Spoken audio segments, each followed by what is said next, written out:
What's up, guys? It's the Second Son here. I'm a filmmaker from Minneapolis, and a little over a year ago I decided to upgrade my kit from the Sony A7 III to a brand new cinema camera in order to just upgrade my videos and reach the next level on a professional scale. And the cinema camera that I decided to upgrade to was the Panasonic S1H. And so I've had the camera for a little over a year now. I've shot so many things on it, including music videos, short films, documentaries, and just various other nature things and so on and so forth. And so I wanted to talk about the things that I love about the camera and the things that I don't exactly love. So without further ado, let's just get straight into it.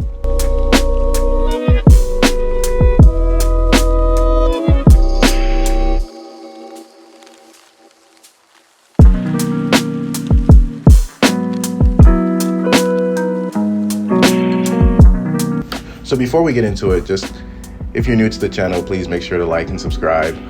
It means a lot. This is a tiny channel with like 400 subscribers. So subscriptions, likes, comments, they mean a lot and they go a long way.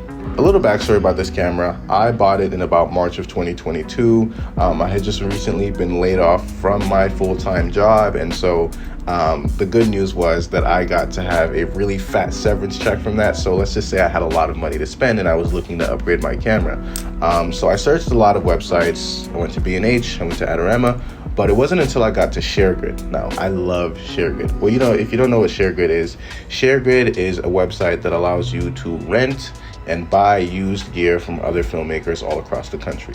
So you can either rent cameras for a few days or a week, depending on your budget. You can rent lights, you can rent lenses, and you can also buy the used gear directly from the filmmakers themselves. So I had a good amount of money to spend, and I was looking to buy a cinema camera that came in a kit. I didn't want to have to pick and choose, go back and forth between different websites to grab a lens from here and a camera body from here.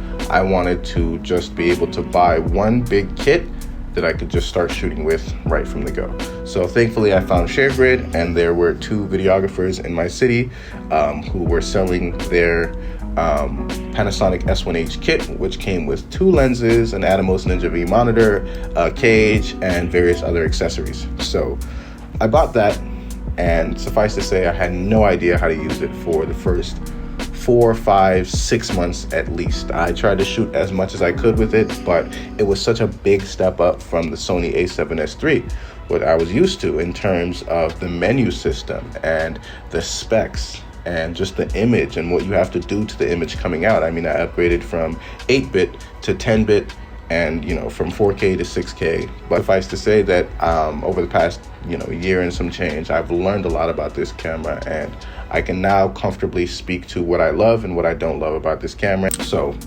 let's get into it. So the first thing I want to talk about is the autofocus. For those of you that don't know, Panasonic, the S1H specifically, has probably the worst autofocus that I've personally ever used in a camera. I think a lot of people understate exactly how bad it is, that it's like the autofocus, especially when you're shooting on 5.9K or 6K, the autofocus is going to tweak really heavily. So I learned that within my first few months and just stopped using it altogether. Now there is a silver lining. Because I stopped using autofocus on my camera altogether, I learned how to become as good at manual focus as possible. And that's a very important skill to have. Manual focus and focus pulling is an art and a skill within and of itself. And so the earlier you learn how to do it, the better. And so it was kind of a positive thing for me that I learned how to pull focus manually because the camera I was using had such bad autofocus. But I was also coming from Sony cameras, which have excellent autofocus. I mean, when it came to my A7 III, I never pulled focus a day in my life. Everything that I shot was 100% in autofocus, and I didn't even understand how important and how useful that was until it was taken away from me. Suffice to say, if you're looking for a camera with fantastic autofocus, the Panasonic S1H is not necessarily for you. So the next thing I want to talk about is ergonomics.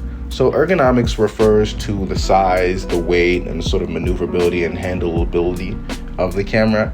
And I have to say that for a mirrorless hybrid camera, it is quite big. The Sony A7 III is another mirrorless camera. The Sony FX3 is another mirrorless camera. Now, both those cameras are maybe half the weight and half the size of a Panasonic S1H. It's very heavy. And so the positives of that is that you can sort of hold it handheld and get a lot of good stable shots without having to rig it up, because the camera itself is so heavy. You don't have to add extra weight to it to get steady handheld shots. But the downside is that it loses a little bit on portability, and it's a bit of a hassle to set up, especially on a gimbal stabilizer. But I do like how easy it is to carry. It's very comfortable in the hands. It feels very good to hold. I oftentimes, since I do a lot of run and gun videography where it's literally just me and no other crew members or anything like that, I spend a lot of time just putting the camera in the backpack, driving somewhere, taking the camera out, turning it on, and shooting. And the ability to do that is really good on this camera. It's relatively easy to carry if it's not super rigged up, and it just feels good to hold. I want to talk about the camera's InBody Stabilization, because this is going to be a bit of a unpopular opinion, but I really don't like the Panasonic S1H's InBody Stabilization. The camera has a weird way of distorting the edges when the InBody Stabilization is turned on. And even when it's on, I find a lot of times that if I'm not super duper careful, as if I myself am the stabilizer, it's still going to catch a lot of really unnecessary micro jitters. And so InBody Stabilization is neither here nor there for me. If I want stable videos, I will just shoot with my gimbal as opposed to shooting handheld. But I shoot most of my things handheld, so it's never been a big deal for me, but I don't really care for the InBody Stabilization, so I didn't really buy it with that in mind. So the image quality right out of the camera is phenomenal, and because it records in 10-bit, it is so fun to color grade. It was a big step up from what I had before, but I will say that it took a little bit of time to learn how to expose properly with the camera, and to learn the different settings that it had. As far as menus go, I would say it's not too difficult of a menu to master, but it is still a bit harder than something like a Blackmagic menu system. But the menu doesn't take a whole lot of time to learn if you sort of know what to look for. Now let's talk about how this camera is in low light. So this camera has dual native ISO. It's 640 and about 4000, and the low light ability on this camera is absolutely fantastic. I'm someone that loves to shoot in low light. I love making low light images, and when it comes to shooting in low light, I love this camera so much. I think it's the thing I love most about this camera. I often find myself out in late night in the city, or just doing little low light lighting tests within my apartment and stuff like that, and I find that shooting on this camera in low light is really rewarding and really good, and something that I think Panasonic is doing really well along with Sony. So overall, I've been pretty happy with the performance of the camera and the image quality and things like that, and I guess I could say that I have a few more pros about it than I do have cons. But if I could go back to buy a different cinema camera with the knowledge of this camera that I have now and the knowledge of filmmaking that I have now, I would have bought something different. I love the Panasonic, don't get me wrong, but I think for my needs specifically, in my lifestyle as a filmmaker, I would have been better suited to something like the FX3, or even the 6K, the Blackmagic Pocket 6K Pro. So who is this camera for? Well, I would say the camera is for people that don't care about autofocus and want a good quality hybrid 6K camera.